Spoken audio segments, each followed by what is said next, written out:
Okay, let's talk a bit more about the AusAlert test. Did you get the message? Did your phone startle you at 2 o'clock this afternoon? Well, the government has deemed it a success, despite some people not receiving the alert.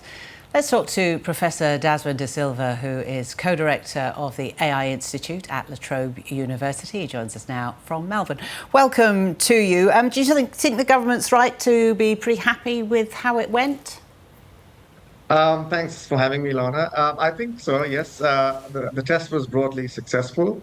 So this demonstrates that critical emergency alerts can be sent out rapidly, reliably, and at scale when it's required. But it also identifies some gaps that need to be addressed, and that's going to be the next few months before the system goes live. All right, let's talk about some of those gaps then, shall we? Let's start with the message itself. It was in English. Would it have been translated if people have that option on their phone? No, it wouldn't have been translated because it's using a legacy technology, cell broadcast technology, and that would be sent in English from the tower, and it's received in English on the phone itself. So there's no translation involved, and it's also the message is transient, and that's a further challenge where there isn't really a record that people can go back to and refer to for further instructions or any other information. I thought it was a really long message as well.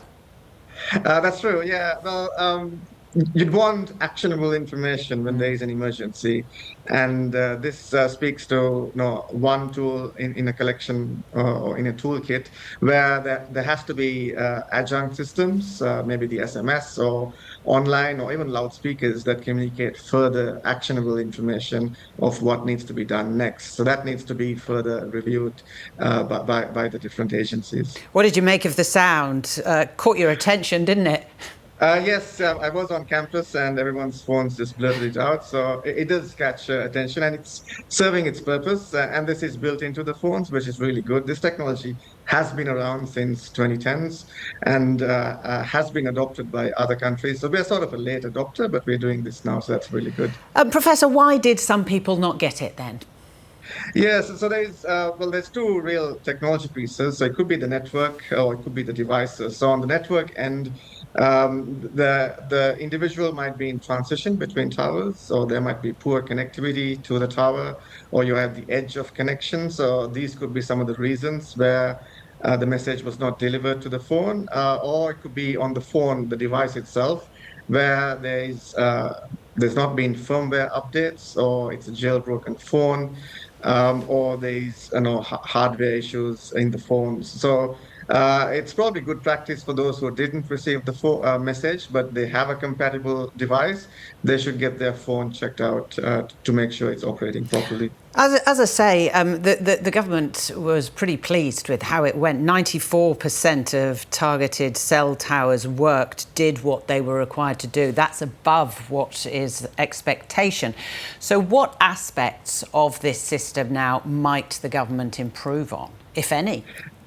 Yeah, I would like to see a better metric of number of individuals who actually received the message, not so much the towers. The towers are not the subjects of an emergency. If it happens, it is the individuals. So instead of 96% towers, it could have been, or perhaps in the review, it might be a number of people reached or not reached. So that's the important metric here. And that 4% that fell off, there has to be a remedial method, another system that gets into that space. But also there's been some reports from different demographic groups of not being able to see the message or hear the siren. So those gaps also have to be addressed. And that's why you do a test, isn't it? Hey, Daswin, I know that you were on the ABC Live blog through the afternoon. Thank you very much for that. You were fielding questions from people who were watching the live blog. Tell us about some of the questions that you got.